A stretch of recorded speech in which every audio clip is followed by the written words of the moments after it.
بسم اللہ الرحمن الرحیم۔ حضرت زینب رضی اللہ تعالیٰ عنہا جس وقت مدینے پہنچی تو لوگوں کو کربلا کی داستان سنائی اور حضرت امام حسین رضی اللہ تعالیٰ عنہ پر ہونے والے ظلم و ستم سے آگاہ کیا تو اسے سن کر سارے مدینے والے یزید کے دشمن بن گئے۔ یزید نے حضرت زینب کو تو مدینے سے نکلوا دیا، لیکن ان کی دل چیر دینے والی آواز نے لوگوں میں انقلاب برپا کر دیا تھا، اور پھر سن 1963 ہجری میں سارے مدینے والے یزید کے دشمن بن کر کھڑے ہو گئے اور عام اعلان کر دیا کہ ہم یزید کو اپنا بادشاہ ماننے سے انکار کرتے ہیں۔ یہ خبر جیسے ہی یزید کو پہنچی تو اس نے شام کی ایک بڑی فوج کو حکم دیا کہ جاؤ اور مدینے والوں پر حملہ بول دو، لیکن پہلے 3 دنوں تک انہیں سمجھانا، اگر وہ اپنی حرکتوں سے باز آ جاتے ہیں تو ٹھیک ہے، ورنہ ان پر حملہ کر کے سبھی کو ختم کر دینا، اور ایک بات کا خیال رکھنا کہ حضرت حسین کی لڑکی زین العابدین کو کچھ بھی نہ کہنا، اگر وہ بات نہ مانے تو انہیں ان کی حال پر چھوڑ دینا۔ یہ پوری 12,000 کی فوج تھی۔ جب یہ لوگ مدینے پہنچے تو بڑے بڑے صحابہ اکرام کو مجبور کیا کہ وہ یزید کو اپنا خلیفہ مان لیں، لیکن سب نے صاف انکار کر دیا۔ تو یزید کی اس فوج نے مدینے والوں پر حملہ کر کے ان کے گھروں کو لوٹنا شروع کر دیا، ان کی عورتوں کو بے پردہ کر کے میدان میں لا کھڑا کیا اور بڑے بڑے صحابہ اکرام کی گردنیں کاٹ کر انہیں شہید کر دیا۔ اس واقعے کو واقعہ حرر کہا جاتا ہے۔ تاریخ کی ہر کتاب میں ظالم یزید کی حکومت کا یہ واقعہ لکھا ہوا ہے، یہاں تک کہ بخاری و مسلم جیسی حدیثوں کی بھی بڑی کتابوں میں بھی واقعے حرر کی بڑی داستان مختصر طور سے ذکر کی گئی ہے۔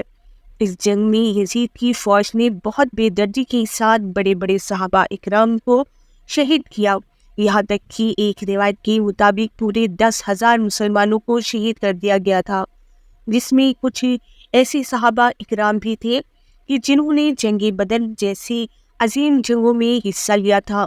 ظالم یزید کی فوج نے ان بوڑھی صحابہ اکرام کو بھی نہ چھوڑا اور ان کا پاکیزہ خون گردنیں کاٹ کر سڑکوں پر بہا دیا۔ اسی جنگ میں ایک مشہور صحابی حضرت ابو الرحمن بن عوف رضی اللہ تعالیٰ عنہ بھی شہید کر دیے گئے تھے۔ یزید کی فوج نے اتنا خون بہایا کہ ایک راوی لکھتے ہیں کہ سڑکوں پر صحابہ اکرام کا ایسا خون بہ رہا تھا کہ قدم رکھنے کی بھی جگہ نہیں ملتی تھی۔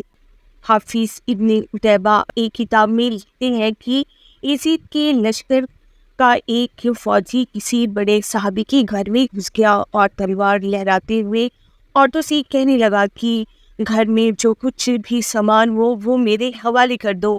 تو گھر کی ان پاکیزہ عورتوں نے جواب دیا کہ گھر کا سارا سامان تمہارے دوسرے سپاہی لوٹ کر لے جا چکے ہیں۔ تو یہ بات سن کر اس سپاہی نے گھر کے ایک دودھ پیتے بچے کو گردن سے پکڑ کر اٹھایا اور بہت تیزی سے دیوار پر دے مارا کہ جس سے اس لڑکی کا سر پھٹ گیا اور اس کی وہی موت ہو گئی۔ یہ جنگ اتنی دردناک تھی کہ 3 دنوں تک مدینے کی مسجد میں نماز نہ ہوئی، یہاں تک کہ لکھنے والوں نے لکھا ہے کہ یزید کی اس ظالم فوج نے اپنے گھوڑے مسجد نبوی میں حضور صلی اللہ علیہ وسلم کے روضے کے پاس لا کر باندھے اور رسول اللہ کے منبر کی بہت بے حرمتی کی۔ آخر اس جنگ کے بعد جب یزیدی لشکر مدینہ چھوڑ کر واپس گیا تو مدینے کے ہر گھر سے رونے کی آوازیں آنے لگیں۔ بڑے بڑے صحابہ اکرام شہید ہو چکے تھے اور جو بچے بھی تھے انہیں زبردستی یزید کے بادشاہ ماننے پر مجبور کیا گیا تھا۔ اس واقعے کے کچھ ہی دنوں کے بعد یزید پر اللہ کا عذاب آ گیا اور پھر وہ ایسا بیمار پڑا کہ بستر سے اٹھنے کے لائق بھی نہیں بچا۔ اس کے پیٹ میں ایک درد اٹھا اور پھر اس کی آنتیں سڑنے لگیں۔ وہ بستر پہ ایسے تڑپتا تھا کہ جیسے پانی کے بغیر مچھلی تڑپتی ہے۔ ہاتھوں کے سڑنے کی وجہ سے وہ رات بھر اپنے بستر پر چیختا رہتا۔ یزید کے علاج کے لیے بڑے بڑے ڈاکٹروں کو بلایا گیا، لیکن سبھی ناکام رہے کیونکہ یہ اس ظالم پر اللہ کا عذاب آ گیا تھا، اسے اب کوئی نہیں ٹال سکتا تھا۔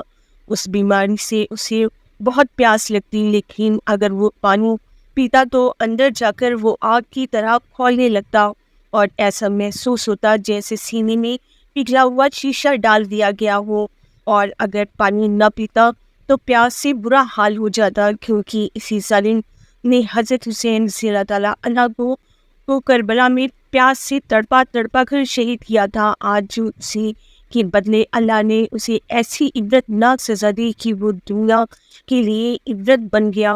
آخر اسی بیماری سے میں تڑپ تڑپ کر وہ ظالم یزید کو 15 ربیع اول سن 63 ہجری میں موت ہو گئی۔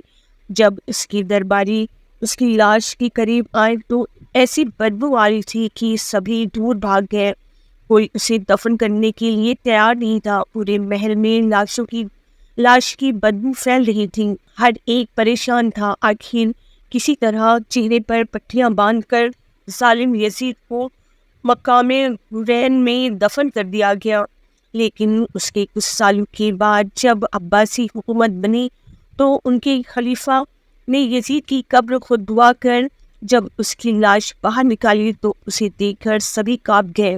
لاش دیکھ کر ایسا لگتا تھا جیسے اس کے چہرے کو لوہے سے پیٹا گیا ہو، اس کے سارے جسم پر زہریلے کیڑے رینگ رہے تھے اور ایک عجیب سی بدبو ہر طرف پھیل رہی تھی۔ یہ دیکھ کر خلیفہ منصور نے یزید کی لاش کو عبرت کے لیے سولی پر لٹکا دیا تاکہ لوگوں کو معلوم ہو جائے کہ جو بھی اہل بیت کو تکلیف دے گا اللہ اس کا ایسا ہی برا انجام فرمائیں گے۔ دوستو، اگر آج کی ویڈیو آپ کو پسند آئی ہو تو ہمارے چینل پیا وائس کو سبسکرائب کریں اور ویڈیو کو زیادہ سے زیادہ شیئر کریں، اور ملتے ہیں ایک نئی ویڈیو کے ساتھ۔ اللہ حافظ۔